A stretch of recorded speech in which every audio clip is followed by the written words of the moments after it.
going on YouTube? It's your boy CP, and today we're back with a brand new video. Today is going to be a Cowboys discussion because you guys know I'm a diehard Cowboys fan, and I just want to make sure I talk about this a little bit. So the Cowboys have officially started contract talks with cornerback Trevon Diggs. Diggs, who was drafted in 2020, is about to go into his last year of his contract.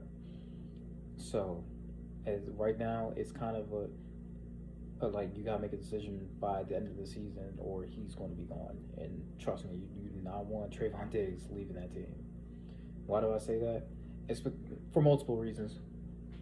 My main reason of why we need to retain Trevon Diggs is because, and I say this with full confidence, Trevon Diggs is the best corner we've had since,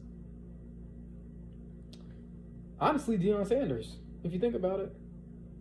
Because we've never had a corner put up the type of numbers that he's putting up since Deion. Because you got to think about it. We had Brandon Carr. I'm naming number one corners. We had Brandon Carr. We had Byron Jones. And those guys are nowhere near as good as Trevon Diggs. And that's just the reality of it. If you look back at the Cowboys secondary over the years, it was pretty bad. Just to keep it 100 of you guys, it was bad.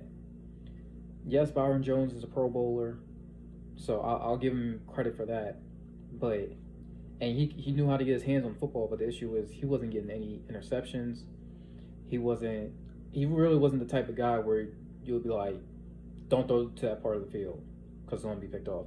He was more like okay, you throw it in his area, it's like a 50-50 chance of it being deflected. And a lot of times that 50-50 was more like 60-40, 60 going towards the opposing offense. But I'm giving, like I said, I'll give Byron Jones credit. He was a pretty good corner for us for the time they played with us. But overall, Jerry didn't really think like, yo, we don't need to retain this guy. So it is what it is. Things happen. But also, okay, going back, our number one corner was supposed to be Brandon Carr. Well, it was kind of a mix between Brandon Carr, Morris Claiborne, and Lando Scandrick. So those three guys. Lando Scandrick was injured a lot with his time in Dallas. And then he was more of a nickel corner anyway than more so of an outside guy, because there was times he was getting cooked. And I'm getting flashbacks of all the times that he gave up touchdowns. He could get a few interceptions, like he was guaranteed at least one per year. But one interception this season, they ain't gonna cut it. Morris Claiborne. I will say this: Morris Claiborne in coverage wasn't horrible, but he didn't live up to the hype because he was, I believe, the 6th overall pick in the 2012 draft. He was like a top 10 pick. We'll put it at that. And things though, Dallas traded up to get him. He was a star at LSU, but then once he got to the league, he was a bust. Like, I hate to say it. And the crazy thing to me is, when I was younger, I got a Morris Claiborne jersey, and like I could never wear it again, because especially in his last year in Dallas in 2016, trash. I believe he had one interception, and then the following game he got hurt, and then he was done until playoffs, and then in the playoffs he didn't do anything because he was still kind of hurt. So yeah. Next, moving on to Brandon Carr. Brandon Carr has frustrated me for years. Not just for his last season. When I say years, I mean years. I mean since 2013. And he didn't leave the team until the 2017 offseason. Mind you, we picked him up in 2012. So if you do the math, he was not good, and he was overpaid. So thinking about Brandon Carr, he'll make a tackle. I will say that. But the problem is he was giving up so many passes, so many yards, so many touchdowns, getting mossed left and right. And it's like, there's times where it's like, bro, why are you still on the team? But if it were up to me, I would have cut or traded Brandon Carr way before his contract was over. Because I feel like looking back at it, because they always say hindsight is 2020. Looking back at it, that was not a good, because they gave him like a hefty contract. I forget what it was exactly, but he was way overpaid. Way overpaid. Now, you could talk about Terence Newman and Adam Jones, and those guys were pretty decent, but not. I think only Terence Newman made a Pro Bowl like once. Maybe Adam Jones made one. Either way, between two of them, they each had like one Pro Bowl, if that. And after the Adam Jones left Dallas and he went to the Bengals, he really wasn't the same. He was getting a few interceptions here and there, but overall, he wasn't that guy he was when we first got him. And Terence Newman, I genuinely don't even know what happened to him after he left our team. He just kind of disappeared. I don't think anybody signed him, or maybe somebody did sign him, and I don't know, but I'm pretty sure like he just faded away. But okay, so out of those guys I listed, I don't think any of them are better than Trevon Diggs. I just don't, because none of them. And it's not even just the interceptions that he had in 2021, but when was the last time they talked about top 10 corners in the NFL, and a Cowboys player name was it in that conversation of top 10? Because you can't sit here and tell me that Trevon Diggs isn't a top 10 corner. Yeah, I will say Ramsey better than him. Like that's just the reality of it. But there's not really a whole lot of guys you can name that you can honestly convince me that is better than Trevon Diggs. And like I said, it's not just the interceptions, because the year he had all them interceptions, he did give up 1,000 yards. But a lot of those yards were in garbage time. That's what the media didn't want to tell you. But you know how they are. They'll like to slander any Cowboys player any possible way they can. So that's just the way it is.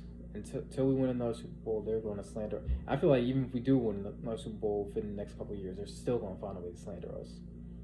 So it is what it is. That's part of being a fan. But I'm still repping Big Blue till the day I die.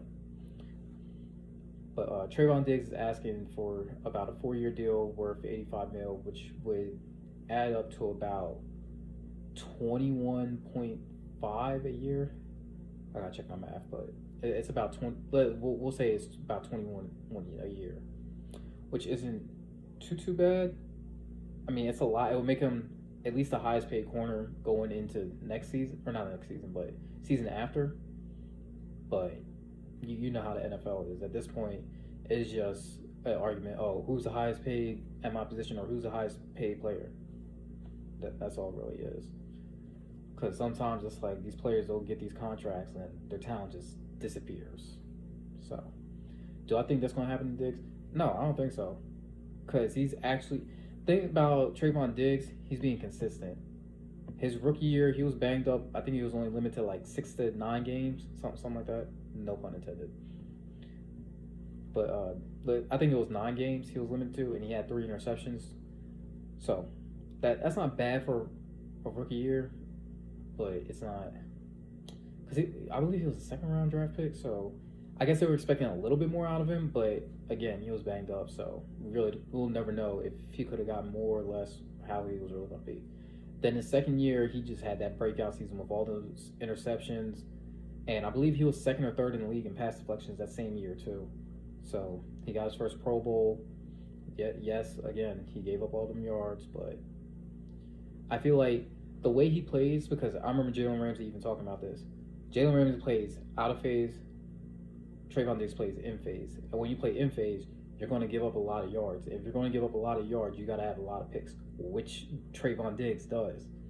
So I feel like, okay, yeah, there's some things he needs to clean up on, but at the end of the day, like, he still has proven himself to be a top corner.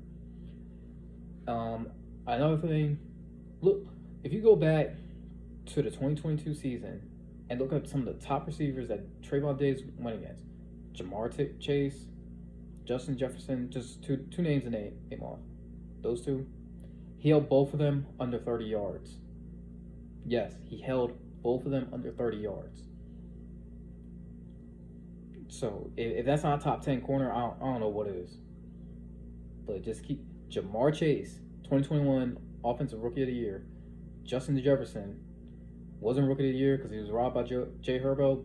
I think Justin Jefferson should have won that award, but this league loves quarterbacks.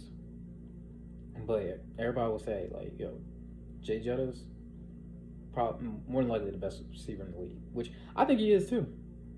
So the fact that you're going against who's arguably the best receiver in the league, and you're covering him and you hold him under 30 yards, that tells me that you're a pretty good corner.